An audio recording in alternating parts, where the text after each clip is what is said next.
Allah, Engkau kerinduanku. Selalu ku cari wajah-Mu Tuhan, seperti tanah yang kering rindukan air. Demikianlah jiwaku rindu Engkau. Ku memandang-Mu di tempat kudus, dan ku melihat kemuliaan-Mu. Ku berdiam di bawah naungan sayap-Mu, dan ku dapati kekuatan baru. Sebab kasih setia-Mu lebih dari hidup, kebaikan-Mu melimpah atasku. Jiwaku melekat kepada-Mu Tuhan, betapa ku merindukan-Mu. Sebab kasih setia-Mu lebih dari hidup, kebaikan-Mu melimpah atasku. Jiwaku melekat kepada-Mu Tuhan, betapa ku merindukan-Mu. Betapa ku merindukan-Mu. Betapa ku merindukan-Mu. Kami merindukan-Mu, Yesus Tuhan. Haleluya. Terima kasih Yesus. Terima kasih Bapa. Engkau baik, Engkau baik Tuhan. Terima kasih. Kemuliaan bagi-Mu, kemuliaan bagi-Mu Tuhan. Terima kasih.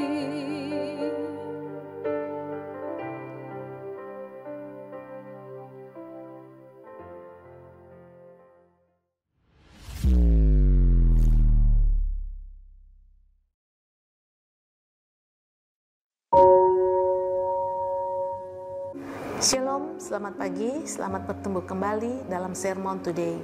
Hari ini saya angkat perenungan kita dari firman Tuhan yang terdapat di Kejadian 39 ayat 1 sampai 23. Dan sebagai perenungan kita atau nats perenungan kita, saya ambil dari Kejadian 39 ayat 7 sampai 9. Firman Tuhan berkata, selang beberapa waktu istri tuannya memandang Yusuf dengan birahi.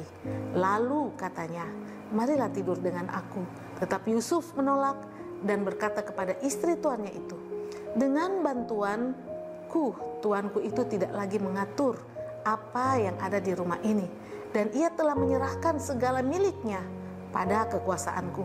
Bahkan di rumah ini ia tidak lebih besar kuasanya daripadaku, dan tiada yang tidak diserahkannya kepadaku selain daripada engkau, sebab engkau istrinya. Bagaimanakah mungkin aku melakukan kejahatan yang besar ini dan berbuat dosa terhadap Allah? Ada 5 hal sikap yang harus kita pelajari dari seorang Yusuf. Yang pertama, Yusuf selalu mengandalkan Tuhan. Yang kedua, Yusuf tidak pemalas. Dan ketiga, Yusuf dapat dipercaya.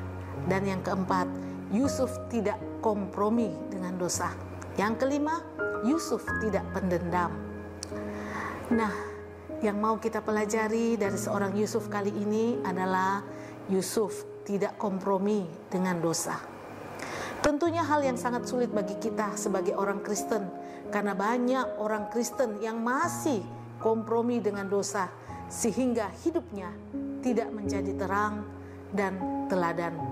Banyak dari kita orang Kristen masih nyaman dengan dosa, sehingga jika kebenaran firman Tuhan datang padanya, tentunya pasti ditolak. Sama seperti dalam Yohanes 8 ayat 48 dan 52.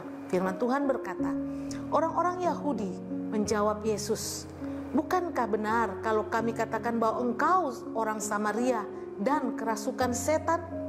Kata orang-orang Yahudi kepadanya, kepada Tuhan Yesus, "Sekarang kami tahu bahwa engkau kerasukan setan, sebab Abraham telah mati, dan demikian juga nabi-nabi. Namun engkau berkata, barang siapa menuruti firman-Ku, ia tidak akan mengalami maut selama-lamanya." Jadi ayat firman Tuhan di atas tentunya mengingatkan kita, jika Yesus saja yang firman itu sendiri ditolak oleh orang Yahudi, demikian juga kita sebagai orang Kristen, jika masih berkompromi dengan dosa. Intinya sebagai orang Kristen, kita tidak boleh berkompromi dengan dosa. Tetapi jika kita masih berkompromi dengan dosa sampai kita mati, maka kita akan dihukum sesuai dengan Roma 6 ayat 23. Firman Tuhan berkata, sebab upah dosa ialah maut, tetapi karunia Allah ialah hidup kekal dalam Kristus Yesus Tuhan kita. Sebagai contoh yang sering kali kita lakukan, kita masih kompromi dengan dosa. Terkadang di dalam lingkungan pergaulan kita, teman-teman kita mengajak, ayo kita merokok, ayo kita minum, cuma sekali saja. Dan kita tahu bahwa itu hal yang tidak baik, itu hal yang dosa. Tetapi kita masih bisa kompromi. Kita malah mengikut dengan mereka. Firman Tuhan sudah ingatkan di bagian lain bahwa daging itu lemah, roh itu penurut. Biarlah roh kita yang selalu kita menangkan. Janganlah kita mengikuti daging kita yang lemah. Kita berani belajar tidak berkompromi dengan dosa, berani berkata tidak dengan dosa. Jadi sebagai orang Kristen, setiap hari pasti ada dosa yang akan menghampiri kita.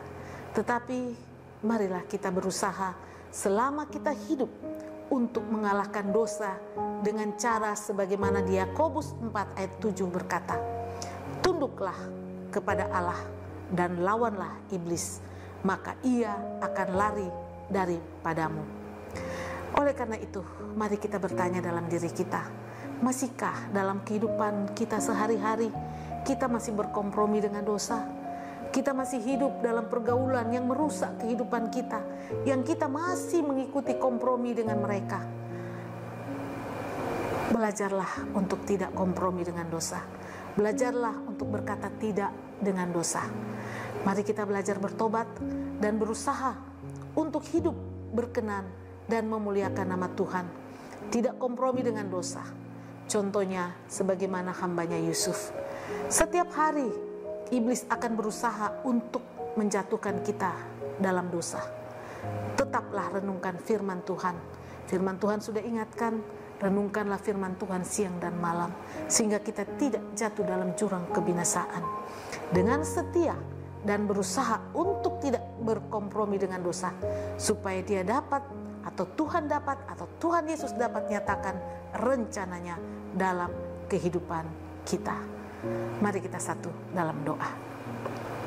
Bapa, terima kasih atas kebenaran-Mu yang mengajar kami, untuk kami selalu mau belajar dari keteladanan Yusuf, yang mau belajar untuk tidak kompromi dengan dosa.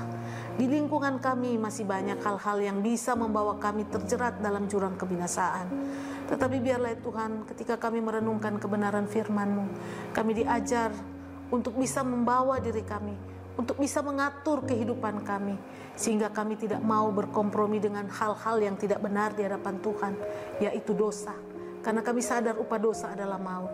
Oleh karena itu ya Tuhan, biar Roh Kudus-Mu yang selalu bersemayam dalam hidup kami, Roh Kudus yang menjadi alarm dalam hidup kami, sehingga ketika kami hendak jatuh, ada Roh Allah yang selalu mengingatkan kami. Untuk itu ya Tuhan, biarlah kami selalu mau merenungkan kebenaran firman-Mu siang dan malam. Ajar kami selalu mau taat membaca kebenaran-Mu, Kami masuk dalam hadirat Tuhan, sehingga kami mau dibentuk oleh Roh Tuhan. Terima kasih Bapa, ampuni kami, sebagaimana kami juga sudah mengampuni orang yang bersalah pada kami. Ini doa syukur kami. Kami bersyukur atas kebenaran firman-Mu. Dalam nama Yesus, haleluya. Amin. Selamat pagi, selamat bersemangat, selamat bersukacita di dalam Tuhan. Amin.